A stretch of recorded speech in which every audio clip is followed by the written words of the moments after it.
Árnason, frambjóðandi til stjórnlagaþings númer 3876 sem hér heilsar landsmönnum sínum úr huggulega horninu.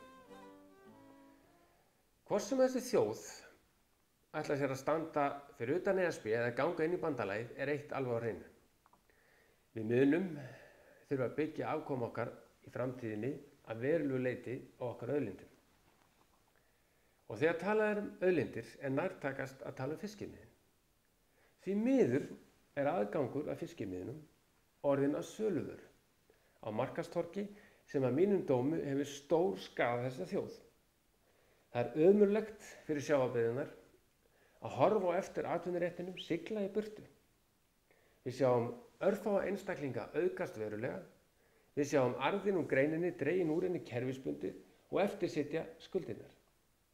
Þessu vil ég breyta og það gert með því að setja inn í stjórnarskrá skýrt ákvæði auðlindir.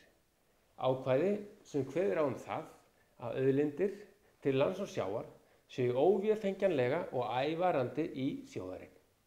Það Lýður Árnason, frambjóðandi 3876 til stjórnlagaþings sem hér lýkur máli sínu í huggulega horninu.